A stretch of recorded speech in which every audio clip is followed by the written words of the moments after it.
Isang gabi ng ulan, isang pinto ang sinarado ng sarili kong asawa.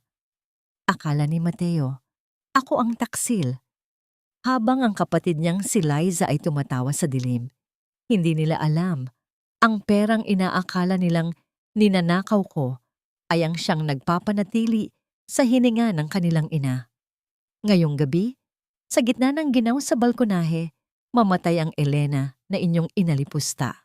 Handa na ba kayong harapin ang katotohanang binuo nyo sa kasinungalingan? Sino ang tunay na kriminal sa pamilyang ito? Kuya, ayan na ang iyong asawang martir kuno. Tingnan mo ang kanyang itsura, gusot ang damit at tila hulas na ang ayos. Sigurado ka bang sa opisina siya nanggaling? O baka naman sa isang hotel, kasama ang lalaking sinasabi ko sa'yo? Ang boses ni Liza ay tila isang matalim na balisong na humihiwa sa katahimikan ng kanilang tahanan. Sa labas ng pintuan, napatigil si Elena. Ang kanyang mga kamay ay nanginginig habang mahigpit na nakahawak sa isang puting plastic bag na naglalaman ng mga mamahaling gamot para sa sakit sa puso ng kanyang biyenan. 14 na oras siyang nagtrabaho, tiniis ang gutom at pagod sa 2 trabaho para lamang mabuo ang pambayad sa susunod na operasyon ni Nanay Saling. Ngunit ang bungad sa kanya ay ang malapot na hinala ng sarili niyang pamilya. I can't believe she's doing this to us, Liza. Habang naghihirap si Mama, doon niya ginagastos ang pera natin sa luho niya at sa ibang lalaki? Kaya pala laging hating gabi na siya kung umuwi.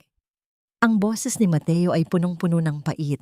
Isang tono na hindi kailanman inakala ni Elena na maririnig mula sa lalaking pinangakuan siyang mamahalin habang buhay.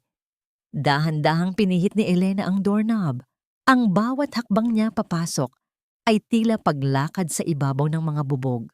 Ang amoy ng nilulutong hapunan ni Liza na binili rin gamit ang perang pinaghirapan ni Elena ay humahalimuyak sa sala, ngunit tila lason ito sa kanyang pangamoy. Agad siyang sinalubong ng nanlilisik na mga mata ni Mateo. Nandito na ang reyna ng panlilinlang, ang mapanuyang sabi ni Mateo habang dahan-dahang lumalapit kay Elena. Nasaan ang pera, Elena? Nasaan ang perang kinuha mo sa ipon ni Mama? Hindi makapagsalita si Elena. Ang kanyang lalamunan ay tila punong-puno ng tuyong buhangin. Nais niyang ilabas ang resibo mula sa kanyang bulsa, ang kapirasong papel na magpapatunay na ang bawat sentimo ay napupunta sa pagpapanatili ng hininga ng kanyang biyenan. Ngunit ang takot at ang bigat ng kawalan ng tiwala ni Mateo ay tila nagparalisa sa kanyang mga kamay. Sa halip, mas lalo lamang niyang hinigpitan ang hawak sa bag ng gamot. Ang plastik ay lumikha ng isang mahinang tunog ng pagkuskos sa katahimikan ng silid. Bakit hindi ka makapagsalita? Totoo ba ang sinasabi ni Liza na may kinakasama kang iba? Ang sigaw ni Mateo, ang kanyang boses, ay tila isang malakas na kulog na yumanig sa buong pagkatao ni Elena. Naramdaman ni Elena ang matinding paninikip ng kanyang dibdib. Ang bawat tibok ng kanyang puso ay tila isang babala ng pagguho. Ang kanyang mga tuhod ay nagsimulang manghina at ang kanyang paningin ay bahagyang lumabo dahil sa luhang pilit niyang pinipigilan. Ang tanging naririnig niya ay ang marahang pagtulo ng ulan sa labas ng bintana, isang malungkot na ritmo na tila sumasabay sa kanyang nagdurugong damdamin. Wala pang isang saglit, marahas na hinawakan ni Mateo ang braso ni Elena. Ang hapdi ng pagkakahawak nito ay hindi hihigit sa hapdi ng kanyang mga salita. Kinaladkad siya ni Mateo patungo sa balkonahe ng kanilang unit. Ang hangin doon ay malamig at puno ng amoy ng paparating na unos. Diyan ka muna sa labas, Elena. Mag-isip ka kung paano mo aaminin sa akin ang lahat ng kataksilan mo. Huwag kang papasok hanggat hindi ka nagsasabi ng totoo. Ang huling hiling ni Mateo, bago niya marahas na isinara ang glass door. Ang tunog ng paglock ng pinto ay tila isang formal na pagpunit sa huling hibla ng tiwala ni Elena sa kanilang pagsasama. Nakatayo siya doon, mag-isa sa dilim, habang ang ulan ay dahan-dahang dumidilig sa kanyang pagod na katawan. Nakatingin siya sa loob, kung saan nakikita niya si Mateo na inaalo ni Liza. habang ang bag ng gamot na pinaghirapan niya ay nakalapag lamang sa sahig, kinalimutan at binaliwala. Hanggang kailan matitiis ng isang pusong tapat ang lamig ng paghihinala? At sa oras na malaman ni Mateo ang katotohanan, mayroon pa kayang Elenang babalikan sa kabilang panig ng bintana? Ang bawat butil ng ulan na humahampas sa aking balat ay tila mga maliliit na karayom na unti-unting pumapatay sa natitirang init ng aking katawan. Sa gitna ng kadiliman ng gabi, ang tanging nagbibigay ng liwanag sa aking kinaroroonan ay ang ilaw mula sa loob ng aming sala. Isang liwanag na dati ay simbolo ng aking pahinga, ngunit ngayon ay tila isang pader na naghihiwalay sa akin sa mundong aking pinaglingkuran. Nakatitig ako sa kabila ng makapal na salamin ng glass door. Doon, nakikita ko si Mateo na nakaupo sa sofa. Ang kanyang mukha ay nakabaon sa kanyang mga palad, habang si Liza ay marahang hinahaplos ang kanyang likod. Ang baolok ng katahimikan sa pagitan namin ay mas masakit pa kaysa sa anumang sigaw. Nakikita ko ang aking asawa, ang lalaking pinag-alayan ko ng 10 taon ng aking buhay, na naniniwala sa bawat lason na lumalabas sa bibig ng kanyang kapatid. Nagsisimulang manginig ang aking buong katawan. Ang aking mga ngipin ay nagkakasalpukan sa tindi ng ginaw, at ang bawat hininga ko ay lumilikha ng puting usok sa hangin. Napatingin ako sa sahig ng sala, kung saan naroon pa rin ang bag ng gamot para kay Nanay Saling. Ang irony ng sitwasyon ay tila isang malupit na biro. Habang ako ay unti-unting nilalamon ng trangkaso at ginaw dito sa labas, ang tanging rason ng aking pagod ay nananatiling kinalimutan sa loob. Dahan-dahang itinaas ni Elena ang kanyang nanginginig na daliri. Ang hamog mula sa kanyang hininga ay bumuo ng isang manipis na ulap sa ibabaw ng salamin. Sa gitna ng kanyang panghihina, gumuhit siya ng isang maliit na hugis ng puso sa ibabaw ng malabo at basang glass door. Isang huling mensahe para sa lalaking nasa loob na hindi man lamang siya magawang tingnan. Ngunit sa bawat patak ng ulan mula sa itaas, ang guhit na yon ay dahan-dahang nabubura. Tila ba ang lahat ng kanyang sakripisyo ay naglalaho na rin sa gitna ng kawalan ng tiwala. Kuya, huwag mo na siyang isipin. Pinili niya ang landas na yan. Mas mabuting matuto siya rito kaysa sa kalsada pa siya mapahiya. Ang mapanuyang boses ni Liza na tila naririnig ni Elena sa kabila ng harang. Nakita ni Elena kung paano kinuha ni Liza ang isang baso ng mainit na tsa at inabot ito kay Mateo. Ang tsaang si Elena mismo ang bumili at nag-imbak sa kanilang pantry. Sa sandaling iyon, naramdaman ni Elena ang matinding paninikip ng kanyang lalamunan.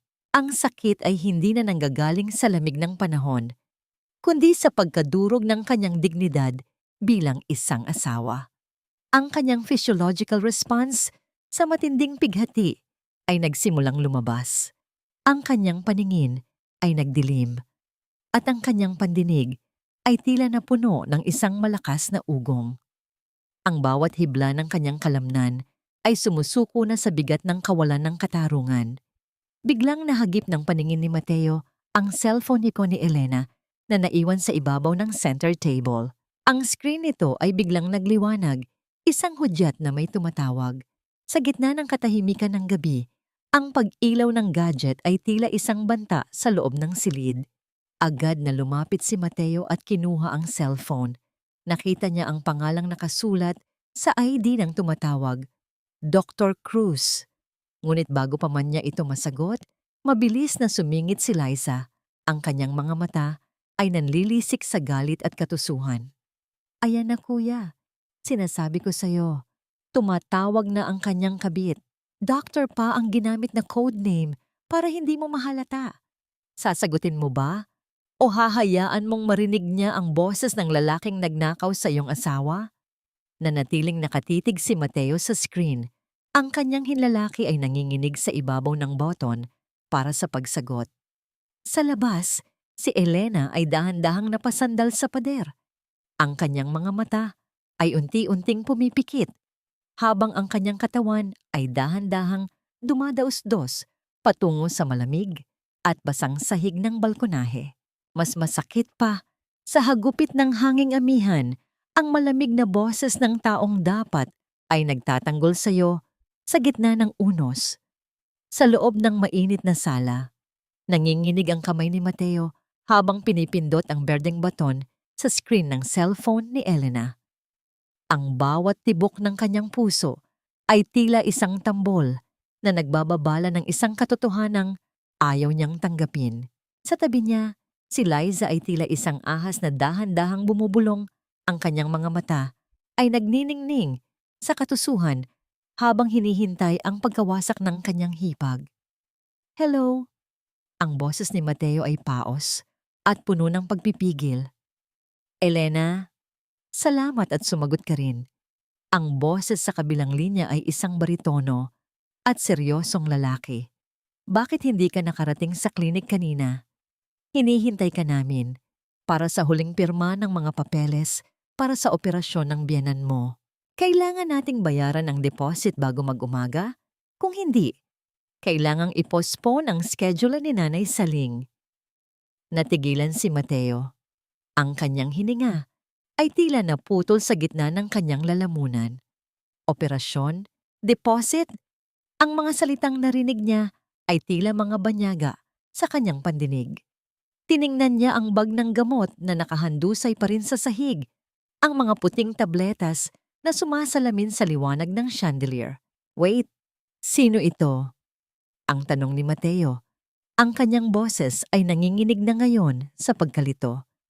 "Ito si Dr. Cruz, ang cardiologist ng nanay mo." "Sino ba ito? Nasaan si Elena?" "Importante ito, Mr. Mateo. Ang asawa mo lang ang tanging naglalakad ng lahat ng ito sa loob ng 6 na buwan nang hindi mo nalalaman. Ayaw niyang ma-stress ka, kaya siya ang sumasagot sa lahat ng gastusin." Ang paliwanag ng doktor, ang tono nito ay puno ng pagtataka. Sa sandaling iyon, ang mundo ni Mateo ay tila biglang tumigil sa pag-ikot. Ang lason na ibinulong ni Liza ay tila dahan-dahang natutunaw, pinalitan ng isang matinding takot na dumadaloy sa kanyang mga ugat. Lumingon siya patungo sa glass door ng balkonahe. Ang anino ni Elena ay tila isang manipis na usok na dahan-dahang naglalaho sa gitna ng malakas na ulan. Sa labas, ang bawat segundo ay tila isang taon para kay Elena. Ang kanyang mga mata ay pagod na pagod na. Ang bawat kislap ng kidlat ay tila isang huling paalam sa kanyang namamanhid na katawan. Ang kanyang hininga ay naging mababaw.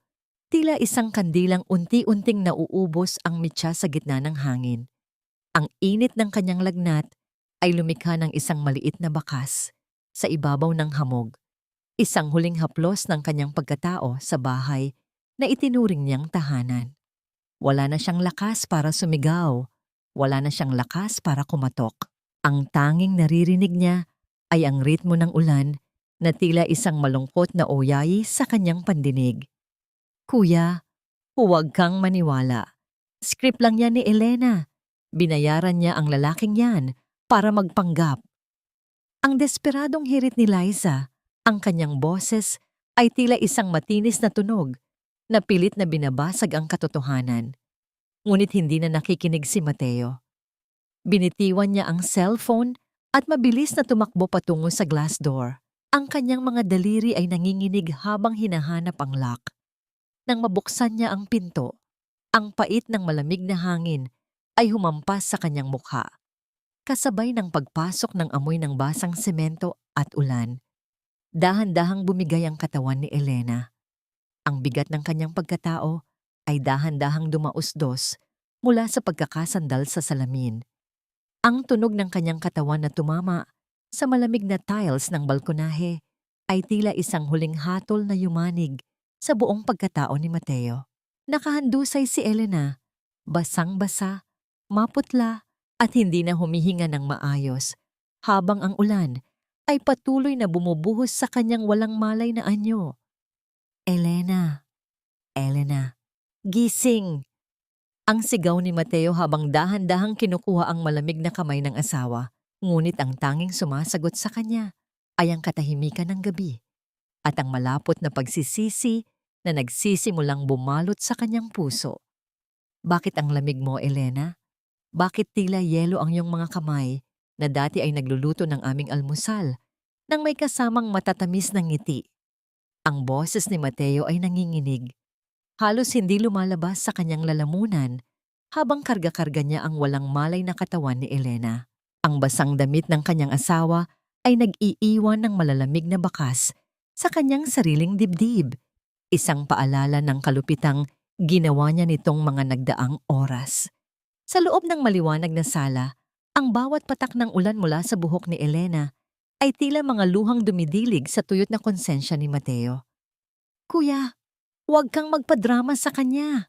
Alam mo namang mahusay umarte yan para makuha ang loob mo. Ang matinis na bawat ni Liza habang nakatayo sa isang sulok, ang kanyang mga kamay ay nakatawid sa kanyang dibdib. Huwag mong kalimutan ang perang nawawala, kuya. Baka naman pakitang tao lang ang lahat ng yan. Hindi pinansin ni Mateo ang kanyang kapatid.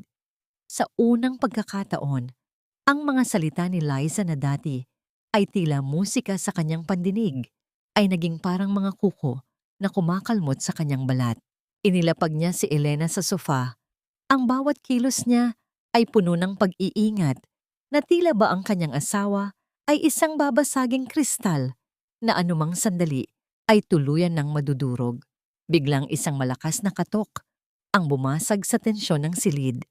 Ang tunog ng pagtama ng kamao sa pintuan ay tila isang hatol na hindi na makapaghintay. Nang buksan ni Mateo ang pinto, tumambad sa kanya ang galit na mukha ni Aling Rosa, ang kanilang matandang kapitbahay na kanina pa pala nakamasid mula sa kabilang bintana. Mateo, anong uri kang asawa? Nakita ko ang lahat. Nakita ko kung paano mo ikinulong ang asawa mo sa gitna ng unos habang ikaw ay nagpapakasasa sa loob. Ang sigaw ni Aling Rosa, ang kanyang boses ay nanginginig sa matinding puot. Alam mo ba na ang babaeng iyan ay halos hindi na kumakain para lamang may maipadala sa iyong ina sa probinsya? Nakita ko siyang umiiyak habang binibilang ang barya sa kanyang palad para lamang pambili ng gamot ni Saling. Ang bawat salita ni Aling Rosa ay tila mga sampal na nagpagising sa natutulog na katinuan ni Mateo. Lumingon siya kay Elena at doon niya napansin ang isang maliit na notebook na dahan-dahang nalaglag mula sa bulsa ng basang jacket ng kanyang asawa. Ang pagbagsak nito sa sahig ay hindi lumikha ng malakas na tunog, ngunit sa pandinig ni Mateo, ito ay tila isang malakas na dagundong ng katotohanan. Dahan-dahan niyang kinuha ang notebook. Ang mga pahina nito ay bahagyang basa, ngunit malinaw pa rin ang mga sulat kamay ni Elena. Doon, nakatala ang bawat sentimong kinita niya mula sa kanyang 2 trabaho at ang bawat sentimong ipinambayad niya sa ospital, sa cardiologist at sa mga gamot ni Nanay Saling. Walang kahit isang sentimo ang napunta sa luho. Walang kahit isang sentimo ang napunta sa ibang lalaki. Naramdaman ni Mateo ang matinding paninikip ng kanyang lalamunan. Ang kanyang physiological response sa matinding pagsisisi ay nagsimulang lumabas. Ang kanyang mga kamay ay nagsimulang manginig ng labis at ang kanyang paningin ay lumabo dahil sa mga luhang hindi na niya mapigilan. Ang bawat pahina ng notebook ay tila isang huling hantungan ng kanyang tiwala kay Elena. Mateo, ang notebook na yan. Baka peke yan. Baka ginawa niya yan para lokohin ka.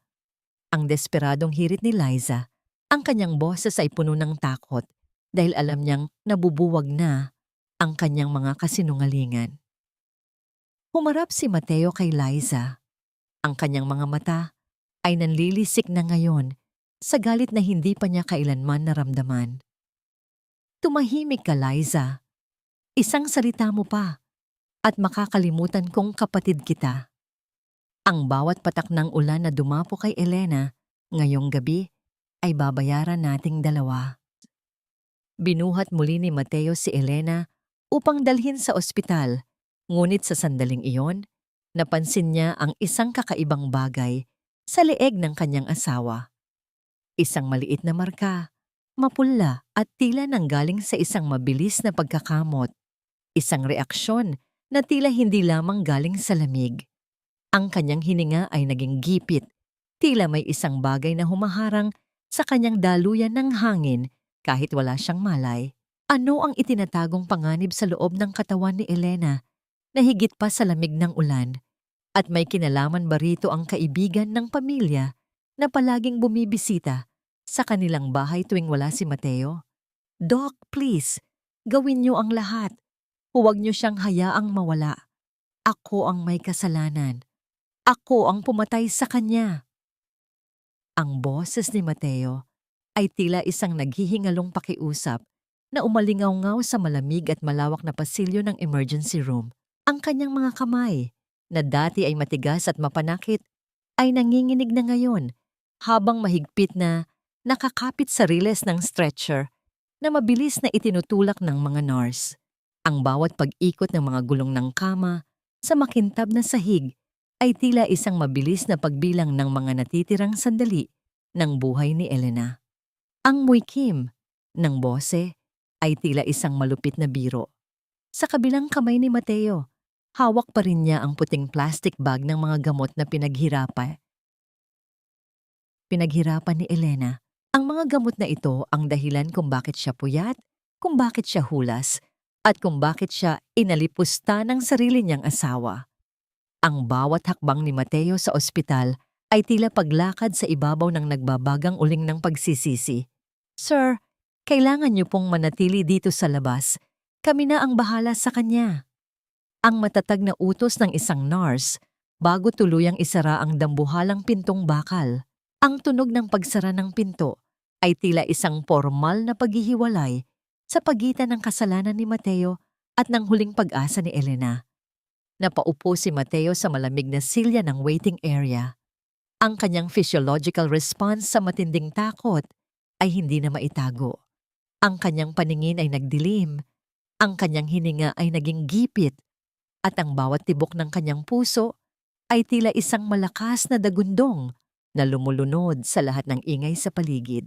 Ang puting kisame ng ospital ay tila isang dambuhalang kumot na handang lumamon sa kanyang katinoan.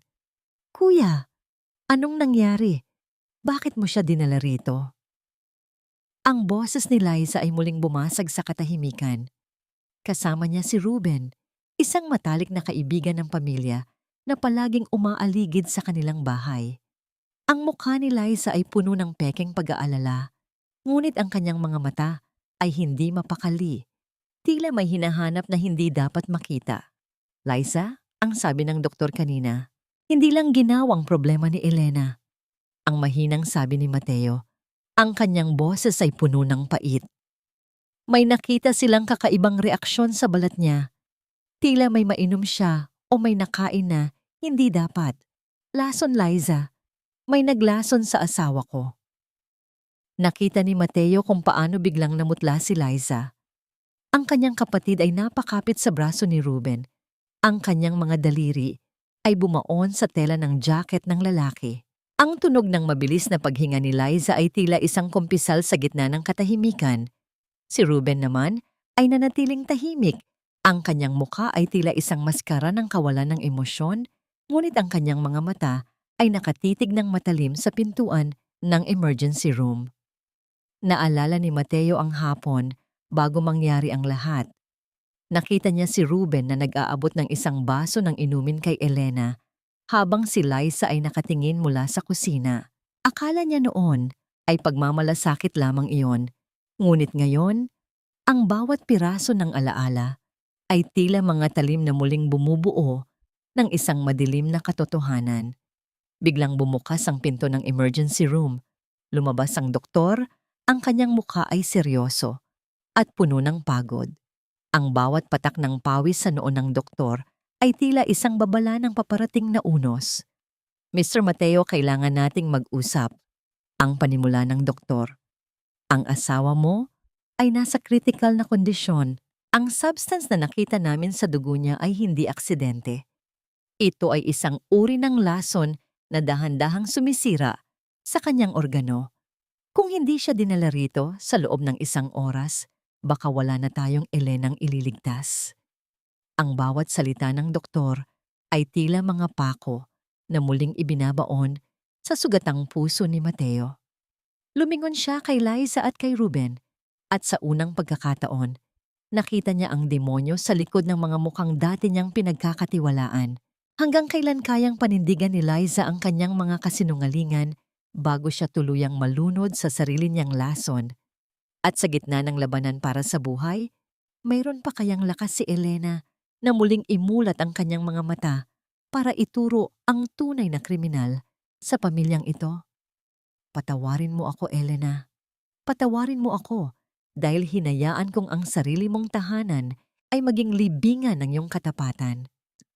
Ang bulong na ito ni Mateo ay tila isang naghihingalong dalangin habang nakadikit ang kanyang noo sa malamig na salamin ng intensive care unit. Sa loob, nakikita niya si Elena na halos malunod na sa mga tubong nakakabit sa kanyang katawan. Ang bawat mahinang pag-angat ng dibdib ng kanyang asawa ay tila isang himala na anumang sandali ay maaaring bawiin ng tadhana. Ang puting kumot na nakabalot sa kanya ay tila isang dambuhalang pader na naghihiwalay sa kanila. Isang pader na si Mateo mismo ang nagtayo noong gabing sinarado niya ang pinto ng balkonahe. Naramdaman ni Mateo ang matinding paninikip ng kanyang dibdib. Ang bawat hininga niya ay tila may kasamang bubog na sumusugat sa kanyang lalamunan. Ang kanyang mga kamay ay nanginginig ng labis at ang kanyang paningin ay nagdidilim sa tuwing maalala niya ang notebook na puno ng mga resibo ng ospital. Ang baolok ng kanyang pagsisisi ay hindi na kayang ikubli. Ang bawat tibok ng kanyang puso ay tila isang malakas na dagundong na nagpapaalala sa kanya kung gaano siya naging bulag. Kuya, kailangan nating umuwi. Hayaan mo na ang mga doktor dito. Baka kung ano pa ang mangyari sa'yo dahil sa pagod. Ang muling pag-udyok ni Liza, ang kanyang boses, ay tila isang malambot na kanta na may nakatagong lason. Hawak-hawak pa rin niya ang braso ni Mateo. Pilit na hinihila ang kanyang kuya palayo sa katotohanan. Dahan-dahang binalingan ni Mateo ang kanyang kapatid. Sa ilalim ng malupit na liwanag ng mga fluorescent lights ng ospital, nakita niya ang isang bagay na hindi niya napansin noon. Ang mga mata ni Liza ay hindi puno ng lungkot, kundi ng isang uri ng desperadong takot. At si Ruben, na nakatayo sa likuran ni Liza, ay may hawak na isang maliit na bote ng tubig na tila ba ayaw niyang bitawan. Liza, bakit tila nagmamadali kang umalis tayo rito? Bakit tila mas takot ka sa paggising ni Elena kaysa sa kanyang kalagayan? Ang mahinang tanong ni Mateo. Ang kanyang boses ay naging kasing lamig ng semento sa ilalim ng kanyang mga paa. Kuya, ano bang sinasabi mo? Nag-aalala lang ako sa'yo.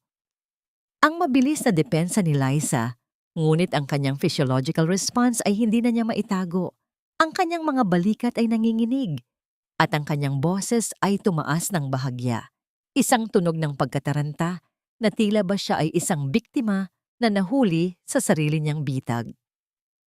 Hindi sumagot si Mateo. Sa halip, kinuha niya ang kanyang susi at mabilis na naglakad patungo sa labas ng ospital. Ang tunog ng kanyang mga yabag sa makintab na sahig ay tila isang huling hudyat ng digmaan. Kailangan niyang bumalik sa bahay. Kailangan niyang hanapin ang amoy ng usok na naalala niyang naamoy niya bago niya kinaladkad si Elena sa balkonahe. Pagdating sa kanilang bahay, ang katahimikan ay tila isang mabigat na kumot na bumabalot sa bawat sulok. Agad na nagtungo si Mateo sa lababo ng kusina. Doon, sa ilalim ng mga basong ginamit ni Liza at Ruben, ay nakita niya ang mga itim na abo, mga labi ng papel na sinubukang sunugin, ngunit hindi tuluyang naubos dahil sa pagmamadali. Dahan-dahan niyang kinuha ang isang piraso ng sunog na papel. Ang mga letra ay bahagyang malabo, ngunit malinaw pa ring nababasa ang pangalan ng bangko, At ang salitang withdrawal, ito ang mga bank records ni Elena, ang mga dokumentong magpapatunay na ang bawat sentimong kinuha niya ay napunta sa pagpapagamot ni Nanay Saling at hindi sa anumang luho o lalaki. Naramdaman ni Mateo ang matinding pag-ikot ng paligid. Ang bawat hibla ng kanyang kalamnan ay sumusigaw sa matinding puot. Lumingon siya nang marinig ang pagbukas ng pinto. Doon, nakatayo si Liza. May hawak na lighter at isang bote ng alkohol. Ang kanyang muka ay puno ng matinding pagkagulat nang makita ang kanyang kuya na hawak ang ebidensya. "Kuya!" Maipapaliwanag ko. Ang nanginginig na pagsisimula ni Liza habang ang apoy mula sa kanyang lighter ay tila sumasalamin sa demonyong nananahan sa kanyang mga mata.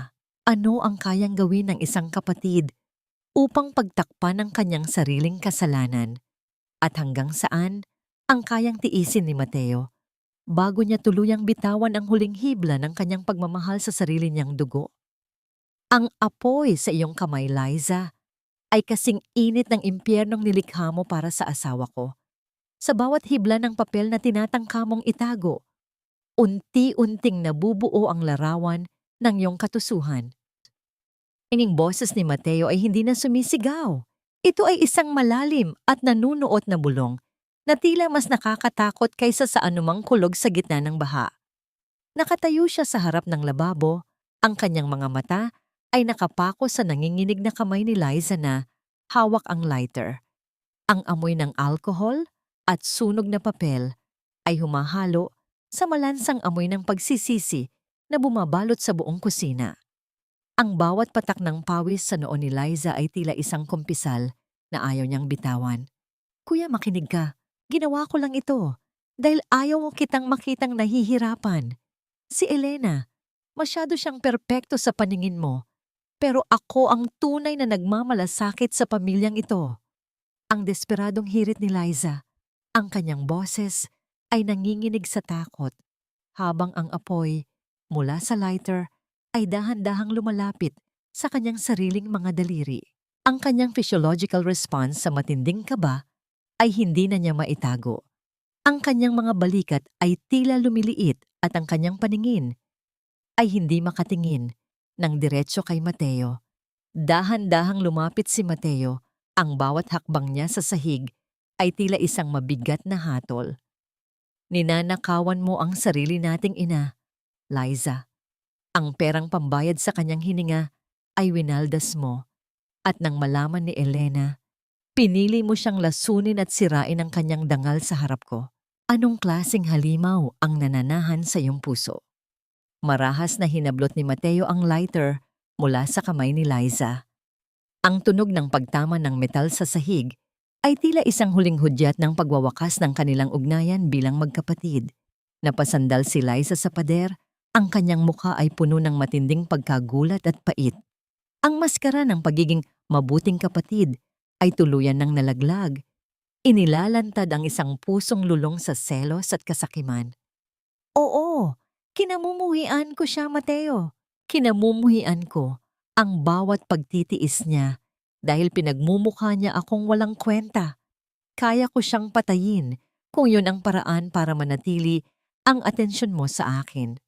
Ang huling tili ni Liza, isang pag-amin na tila isang lason na dahan-dahang pumatay sa huling hibla ng pagmamahal ni Mateo sa kanyang dugo. Ngunit bago pa man makasagot si Mateo, ang kanyang cellphone ay muling nagliwanag sa ibabaw ng counter. Ang tunog ng pag-vibrate nito sa matigas na ibabaw ay tila isang desperadong tawag mula sa kabilang mundo. Mabilis na sinagot ni Mateo ang tawag. Ang kanyang hininga ay tila naputol nang marinig ang boses ng nurse mula sa intensive care unit. "Mr. Mateo, nagising na po ang asawa niyo. Kailangan niyo pong pumunta rito agad." Ang balita ng nurse na tila isang himala at banta sa parehong pagkakataon. Mabilis na bumalik si Mateo sa ospital, iniwan ang kanyang kapatid na nakahandusay sa sahig ng kusina sa gitna ng mga abo ng kanyang mga kasalanan. Ang bawat pag-ikot ng gulong ng kanyang sasakyan sa basang kalsada ay tila isang mabilis na panalangin. Pagdating niya sa ICU, dahan-dahan niyang binuksan ang pinto. Doon, nakita niya si Elena na nakamulat na ang mga mata. Maputla pa rin, pero gising na. Elena, salamat sa Diyos. Gising ka na. Ang basag na sambit ni Mateo habang dahan-dahang lumalapit at hinahawakan ang malamig na kamay ng asawa. Ang takot na rumehistro sa kanyang mga mata nang makita si Mateo ay mas masakit pa kaysa sa anumang sampal. Ang bawat hibla ng kanyang kalamnan ay tila nanigas sa ilalim ng kumot at ang kanyang hininga ay naging gipit habang pilit niyang inilalayo ang kanyang sarili sa lalaking nagkulong sa kanya sa balkonahe. Sa sino ka? Huwag mo akong hawakan. Parang awa mo na. Huwag mo na akong palabasin. Napakalamig. Hindi ko na kaya. Halos pabulong na pagsusumamo ni Elena. Nanginginig ang kanyang boses at ang mga mata niya'y punong-puno ng takot at sugat ng nakaraan. Tila si Mateo mismo ang naging mukha ng bangungot na pilit niyang tinatakasan. Napahinto si Mateo, parang nanigas sa kanyang kinatatayuan. Ang katotohanan na ang babaeng binuwis ang buhay para sa kanyang pamilya ay hindi na siya makilala o mas malala pa, ay takot na sa kanyang presensya, ay tila isang huling hatol na dumurog sa kanyang kaluluwa. Huwag po, malamig. Parang awa mo na, Mateo. Huwag mo na akong ibabalik doon. Ang bawat salitang lumalabas sa nanginginig na mga labi ni Elena ay tila mga kuko na bumabaon sa pinakamalalim na bahagi ng puso ni Mateo. Nakatayo siya sa gilid ng kama ng ospital. Ang kanyang mga kamay ay nakataas sa hangin. Hindi magawang lumapit, hindi magawang humawak. Ang baulok ng takot sa mga mata ng kanyang asawa ay mas masakit pa kaysa sa anumang sampal o mura. Ang distansyang namamagitan sa kanila ay hindi na nasusukat ng mga hakbang, kundi ng mga dambuhalang pader ng trauma na siya mismo ang nagtayo noong gabing sinarado niya ang pinto ng balkonahe. Naramdaman ni Mateo ang matinding paninikip ng kanyang lalamunan. Ang bawat hininga niya ay tila may kasamang bubog na sumusugat sa kanyang dibdib. Ang kanyang physiological response sa matinding pagsisisi ay hindi na niya maitago. Ang kanyang mga balikat ay dahan-dahang lumailay at ang kanyang mga mata ay napuno ng malulapot na luha na hindi na niya kayang pigilan. Ang tunog ng mabilis na pagtibok ng heart monitor sa gilid ng kama ay tila isang babala na ang bawat presensya niya ay nagdudulot lamang ng panganib sa kalusugan ni Elena. Sir, kailangan niyo po munang lumabas. Na-stress po ang pasyente sa inyong presensya. Ang mahinahong utos ng nurse habang inaalalayan si Elena na humiga muli. Ang bawat pag-atras ni Mateo patungo sa pinto ay tila isang hakbang patungo sa sarili niyang impyerno. Sa labas ng ICU, nadatnan niya si Aling Rosa na nakaupo sa bench. Yakap ang lumang notebook ni Elena. Ang matanda ay tumingin sa kanya nang may halong habag at puot. Ang sugat sa balat ay mabilis maghilom, Mateo, pero ang sugat na iniwan mo sa kanyang kaluluwa ay baka abutin ng habambuhay bago tuluyang maglangib. Hindi ko alam, Aling Rosa. Hindi ko alam na ganoon ang ginagawa ni Liza sa likod ko. Ang basag na sagot ni Mateo habang napapasandal sa malamig na dingding ng ospital. Ang kanyang paningin ay nagdilim sa tuwing maaalala niya ang bawat gabi na hinayaan niyang mapagod si Elena habang siya ay nakikinig sa mga lason ng kanyang kapatid. Ngunit sa gitna ng kanyang pagluluksa, nakita niya ang isang pamilyar na figura sa dulo ng pasilyo. Si Ruben, ang lalaking kasabwat ni Liza sa paglalason kay Elena. Naglalakad ito nang mabilis. Ang kanyang mga mata ay hindi mapakali. Tila may hinahanap na pagkakataon upang tapusin ang sinimulan nila. Ang bawat hakbang ni Ruben sa makintab na sahig ng ospital ay lumikha ng isang ritmo ng panganib na tila ba ang anino ng kamatayan ay muling bumabalot sa silid ni Elena. Agad na tumayo si Mateo. Ang kanyang mga kamao ay mahigpit na nagyukom hanggang sa mamuti ang kanyang mga buko-buko. Ang alab ng proteksyon para sa kanyang asawa ay muling nagliyab sa gitna ng kanyang pagkawasak. Ano ang ginagawa mo rito, Ruben? Ang baritono at nakakanginig na boses ni Mateo ay bumasag sa katahimikan ng pasilyo.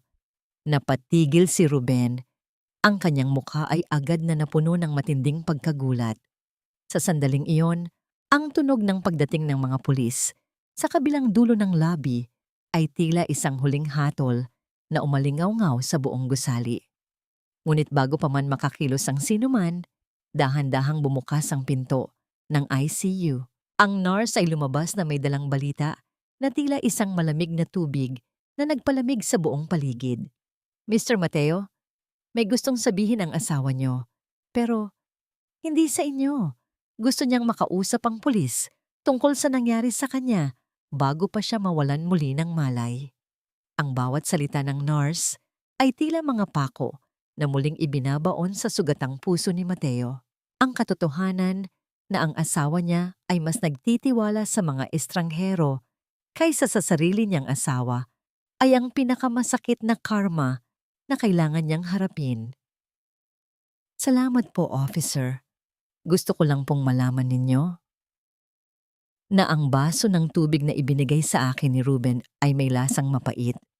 At bago pa man ako mawalan ng malay, ang pinto ng balkonahe ay sinarado na ng sarili kong asawa. Ang boses ni Elena ay mahina.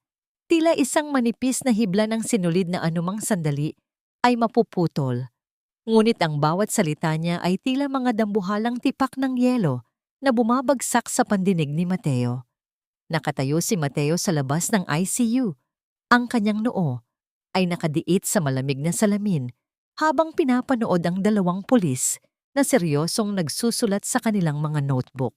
Ang baulok ng katotohanan ay mas masakit pa kaysa sa anumang pisikal na sugat. Narinig niya mula sa sariling bibig ni Elena na siya, ang asawang dapat ay nagbibigay ng kalinga, ay itinuring na kasabwat sa kanyang pagdurusa. Naramdaman ni Mateo ang matinding paninikip ng kanyang dibdib. Ang kanyang hininga ay naging gipit. Tila ang hangin sa paligid niya ay unti-unting nauubos. Ang kanyang physiological response sa matinding kahihiyan at pagsisisi ay hindi na niya maitago. Ang kanyang mga kamay ay nanginginig sa loob ng kanyang bulsa at ang kanyang paningin ay nagdidilim sa tuwing makikita niya ang takot sa mga mata ni Elena habang itinuturo ang pintuan. Sa dulo ng pasilyo, nakita ni Mateo si Ruben na dahan-dahang umaatras. Ang kanyang mga mata ay hindi mapakali habang pilit na naghahanap ng malalabasan. Ang bawat hakbang ni Ruben sa makintab na sahig ng ospital ay lumikha ng isang ritmo ng katusuhan na tila ba ang isang ahas ay dahan-dahang tumatakas mula sa liwanag. Hindi na nag-isip si Mateo. Sa gitna ng kanyang pagkawasak, ang alab ng katarungan para kay Elena ay muling nagliyab. Mabilis na tinahak ni Mateo ang pasilyo. Ang tunog ng kanyang mga yabag ay tila isang huling hatol na humahabol kay Ruben. Nang maabutan niya ang lalaki sa may hagdanan, marahas niyang hinawakan ang kwelyo nito. Walang sigaw, walang baulok na labis, tangtang ay ang matalim na titig ni Mateo na tila ba sinusunog ang kaluluwa ni Ruben. Bakit, Ruben? Bakit niyo ginawa ito sa kanya? Dahil ba sa pera o dahil sa lason na ibinigay sa iyo ni Liza? Ang baritono at nanunuot na bulong ni Mateo, ang bawat salita ay puno ng pait. Mateo, let me go. Wala kang ebidensya. Ang kapatid mo ang utak ng lahat ng ito. Ang desperadong hirit ni Ruben, ang kanyang boses ay nanginginig sa takot habang pilit na kumakawala. Sa sandaling iyon, ang dalawang pulis ay lumabas mula sa ICU at mabilis na lumapit sa kanila. Ang tunog ng mga posas na dahan-dahang inilalabas mula sa belt ng pulis ay tila isang formal na pagtatapos sa mahabang gabi ng kasinungalingan. Nang mailayo na ng mga awtoridad si Ruben, bumalik si Mateo sa pinto ng ICU. Nais niyang pumasok. Nais niyang lumuhod sa paanan ni Elena at iparamdam ang init ng kanyang pagsisisi. Ngunit ang nurse ay muling humarang sa kanyang harapan Ang mukha nito ay puno ng seryosong babala. Mr. Mateo, ang sabi po ng pasyente, ayaw niya po kayong makita. Sabi niya, ang lamig daw po ng balkonahe ay nararamdaman pa rin niya sa tuwing makikita niya ang inyong mukha. Mas mabuti pong bigyan niyo muna siya ng katahimikan. Napaupo si Mateo sa sahig ng pasilyo. Ang kanyang likod ay nakasandal sa malamig na pader. Ang bawat salita ng nurse ay tila isang matalim na balisong na humihiwa sa kanyang huling pag-asa. Ang katarungang hinahanap niya para kay Elena ay dumating na, ngunit ang kapalit nito ay ang tuluyang pagkamatay ng tiwala ng babaeng pinakamahal niya. Anong uri ng pagsisisi ang sapat upang tunawin ang yelo sa puso ni Elena? At sa pagbabalik ni Mateo sa kanilang tahanan, anong mga madidilim na lihim pa ang naghihintay na iwan ni Liza bago ito tuluyang sumuko sa batas? Huwag mo nang ibigay ang mga bulaklak na yan, Mateo. Sabi ni Elena, ang bawat amoy ng rosas o anumang pabango ay nagpapaalala sa kanya ng huling basong inumin na muntik nang pumatay sa kanya. Ang bawat ganda raw na nakikita niya ngayon ay may kalakip na lasa ng lason. Ang mga salitang ito, mula kay Aling Rosa, ay tila isang malakas na sampal na nagpabagsak sa balikat ni Mateo habang nakatayo siya sa pasilyo ng ospital. Hawak niya ang isang pumpon ng mga sariwang bulaklak, ang mga paborito ni Elena. Ngunit ngayon, ay tila ba may mga tinik ang mga ito na bumaon sa kanyang mga palad. Ang bawat talulot ay tila sumasalamin sa mga pangakong dinurog niya sa gitna ng ulan. Ang physiological response ni Mateo ay hindi na maitago. Ang kanyang mga tuhod ay nanghihina at ang kanyang hininga ay naging mabigat.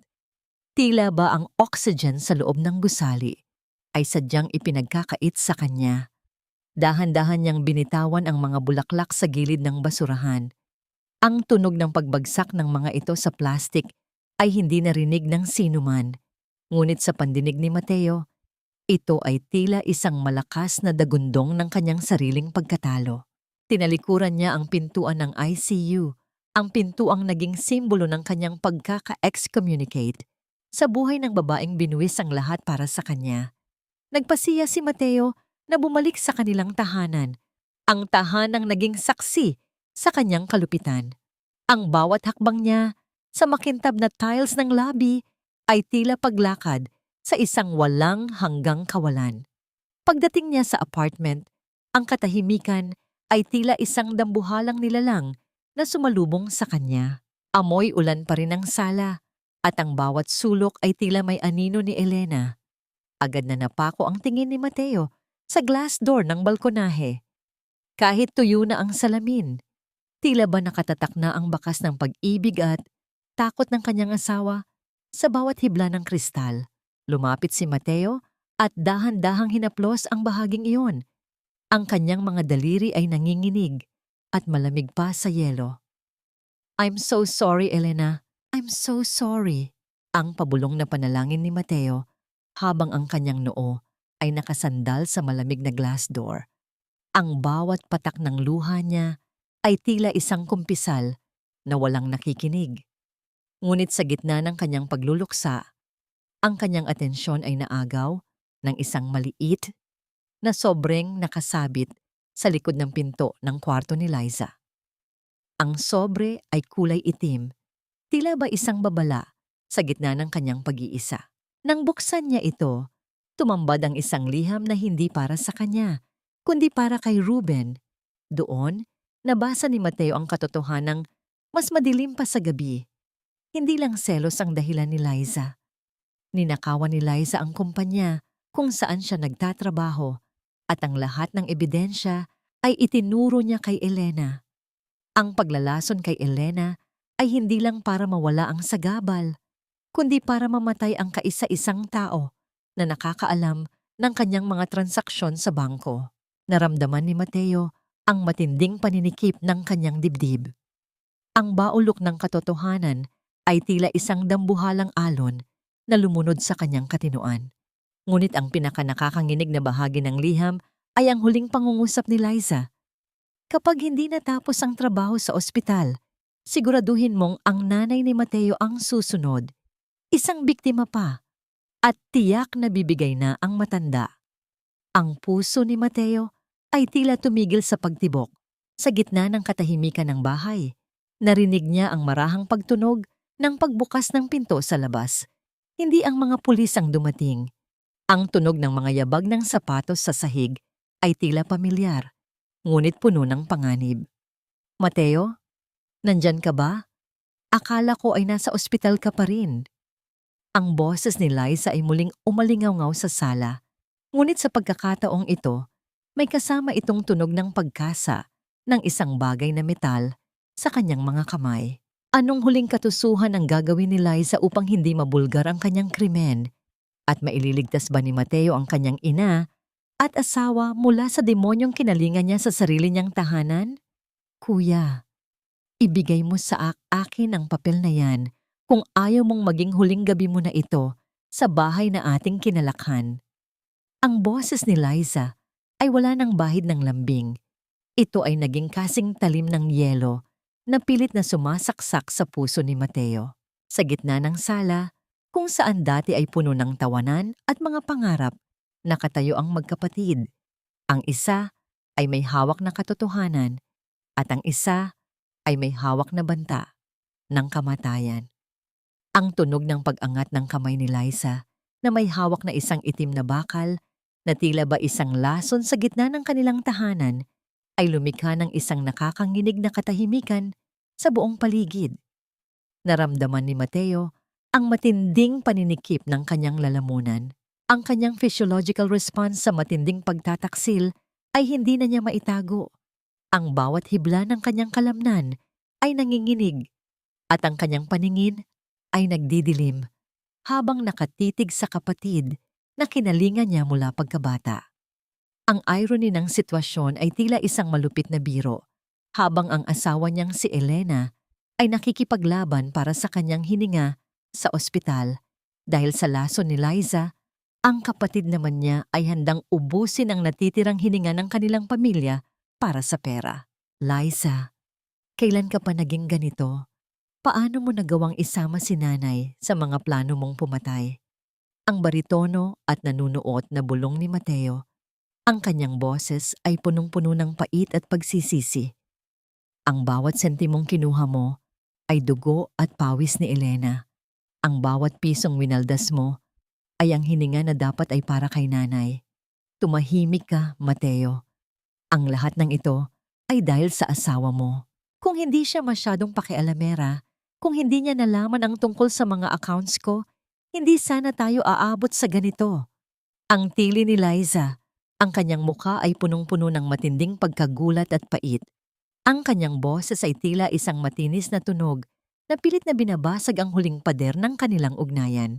Sa gitna ng tensyon, dahan-dahang napatingin si Mateo sa isang maliit na frame ng litrato sa ibabaw ng side table, isang lumang larawan nila ni Elena at Nanay Saling na masayang kumakain sa ilalim ng puno.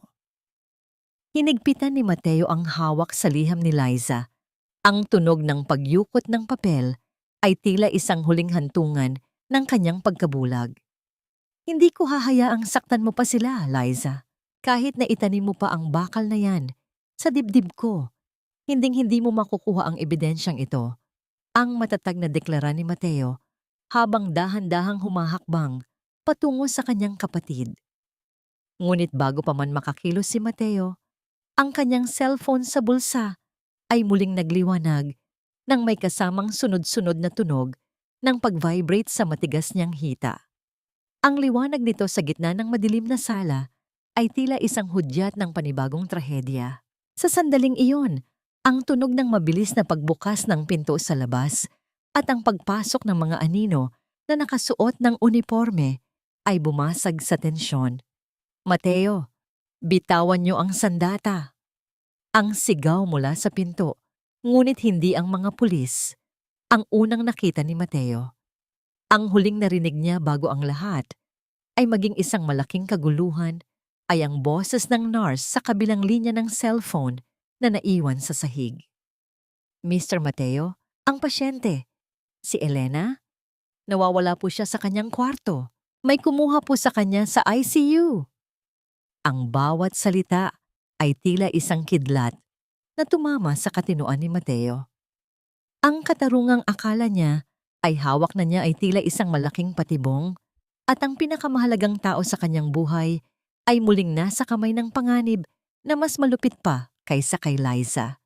Masyado ka ng huli, Mateo. Kahit pusasan niyo ako, hinding-hindi niyo na mahahanap ang asawa mo. Sisiguraduhin kong sa kabilang mundo na kayo magkikita para maghingian ng tawad. Ang boses ni Liza ay tila isang malupit na halakhak na bumasag sa huling pag-asa ni Mateo sa gitna ng kanilang sala. Habang ang mga pulis ay marahas na pinaluluhod si Liza sa sahig, ang bawat salita ng kanyang kapatid ay tila mga patak ng asidong tumutunaw sa katinoan ni Mateo. Ang physiological response ni Mateo ay hindi na niya maikubli. Ang kanyang mga kamay ay dahan-dahang nanigas, ang kanyang paningin ay nagdilim, at ang bawat tibok ng kanyang puso ay tila isang malakas na dagundong na sumasabay sa ugong ng sirenang nasa labas. Naramdaman ni Mateo ang matinding panunuyo ng kanyang lalamunan. Hawak pa rin niya ang lukot na sobre na naglalaman ng mga ebidensya ng sakripisyo ni Elena, ang mga resibo ng gamot, ang mga liham ng pagmamahal na itinago ni Liza, at ang katotohanang binuwis ni Elena, ang kanyang kalusugan para sa kanilang ina. Ang irony ng sitwasyon ay tila isang matalim na kutsilyo sa kanyang dibdib. Hawak na niya ang susi para sa kapatawaran ni Elena, ngunit ang pintuan patungo sa kanyang asawa ay tuluyan ng isinarado ng tadhana. Nasaan siya, Liza? Nasaan si Elena? Buang baritono at naghihingalong sigaw ni Mateo habang dahan-dahang lumalapit sa kanyang kapatid. Ang bawat hakbang niya sa makintab na tiles ng sala ay tila paglakad sa ibabaw ng nagbabagang uling ng pagsisisi. Ask your friend, kuya. Ask Ruben, sabi ko sa kanya.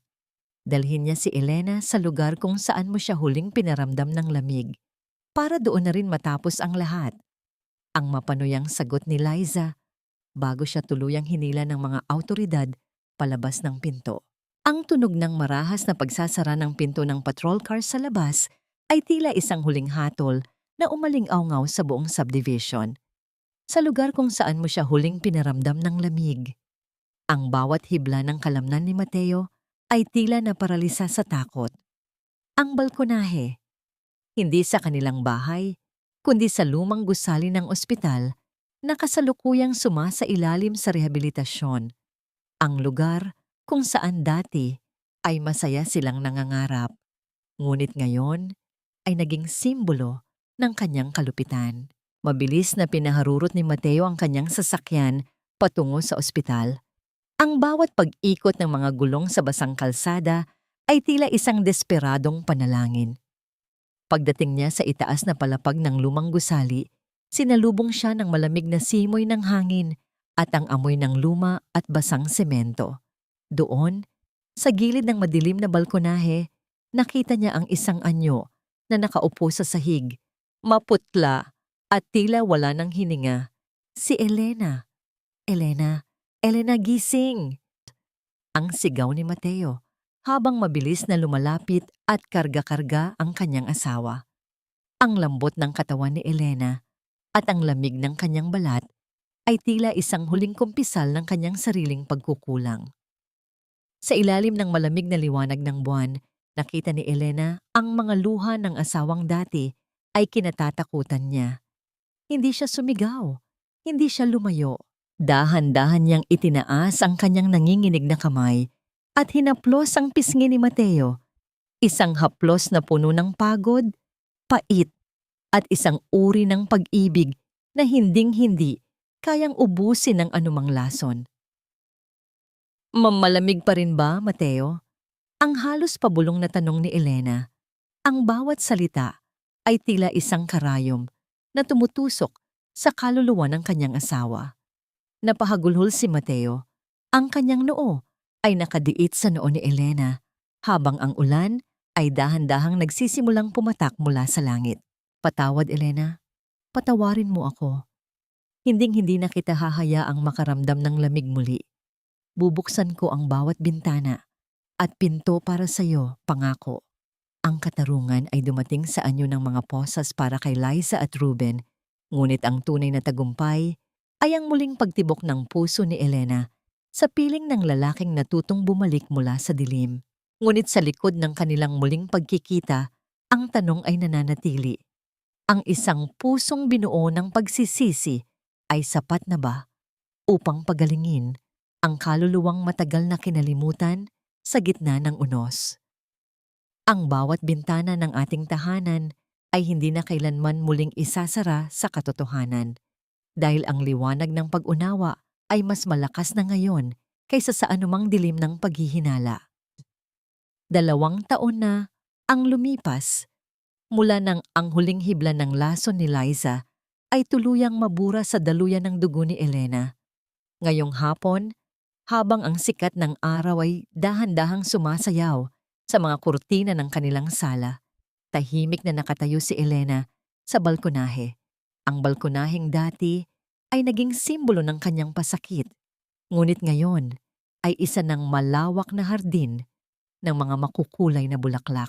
Ang bawat talulot ng mga rosas at orkidya ay tila mga saksi sa kanyang muling pagkabuhay mula sa matinding ginaw ng nakaraan. Naramdaman ni Elena ang marahang pagdampi ng hangin sa kanyang pisngi, isang haplos na wala nang dalang takot o pangamba. Sa loob ng 2 taon na yon, ang katahimikan ay naging kanyang kaibigan. Hindi naging madali ang paghilom. Ang bawat gabi ay naging isang pakikipagbuno sa mga alaala ng ulan at ng nakasarang pinto. Ngunit sa bawat hakbang ng kanyang paggaling, nahanap ni Elena ang isang bagong lakas. Isang lakas na hindi na nagmumula sa pagiging martir, kundi sa pagpapahalaga sa sariling dignidad. Dahan-dahang lumapit si Mateo sa kanyang likuran. May dalang isang tasa ng mainit na tsa. Ang bawat yabag ng sapatos ni Mateo sa makintab na sahig ay punong-puno ng pag-iingat at matinding respeto. Ipinatong ni Mateo ang tasa sa maliit na lamesa at marahang humawak sa rehas ng balkonahe. Sapat lamang ang distansya upang hindi ma-stress ang asawang matagal niyang pinagkaitan ng kalingaa. Elena, ang sabi ni Nanay Saling, maayos na raw ang kanyang pakiramdam sa probinsya. Salamat sa pag-aalaga mo sa kanya kahit na nasa malayo tayo. Ang mahinahong sabi ni Mateo. Ang kanyang boses ay puno ng isang uri ng pagpapakumbaba na tila ba isang habambuhay na kumpisal. Tumingin si Elena kay Mateo at sa unang pagkakataon, ang ngiting sumilay sa kanyang mga labi ay hindi napilit. Ang patawad ay hindi isang salita na binitawan niya ng mabilis. Ito ay isang proseso na dinilig ng pagsisisi ni Mateo sa bawat araw. Pinanood ni Elena kung paano hinarap ni Mateo ang hiya sa harap ng kanilang mga kapitbahay at sa harap ng batas nang tumestigo ito laban kay Liza at Ruben. Ang katarungan ay nakamit ng mahatulan ng pagkakakulong ang kanyang kapatid. Isang masakit na desisyon para kay Mateo, ngunit kinakailangan upang maprotektahan ang katotohanan. Ang mahalaga, Mateo, ay natuto tayong makinig sa boses ng bawat isa kaysa sa bulong ng mga taong nais lamang tayong sirain. Ang tugon ni Elena habang dahan-dahang hinahawakan ng kamay ng asawa. Ang haplos na ito ay hindi na nanginginig sa takot, kundi nag-aalay ng isang bagong pag-asa. Ang aral na iniwan ng kanilang trahedya para sa bawat pamilyang nakikinig ay simple ngunit napakalalim. Ang komunikasyon ay ang hininga ng pag-ibig. Ang paghuhusga ng walang sapat na basihan ay isang lason na dahan-dahang pumapatay sa pundasyon ng tahanan. Ang bawat pinto at bintana ay dapat manatiling bukas sa dialogo at empatiya upang ang unos ng paghihinala ay hindi kailanman muling makapasok. Habang ang araw ay dahan-dahang lumulubog sa abot tanaw, naglakad ang mag-asawa pabalik sa loob ng kanilang bahay. Ang tunog ng glass door na marahang isinara ay hindi na hudyat ng pagkakalayo, kundi ng isang payapang pagkakaisa. Ang bawat sulok ng kanilang tahanan ay muling nabalot ng init. Isang init na hindi na magmumula sa apoy ng galit, kundi sa liwanag ng isang wagas at matalinong pagmamahalan.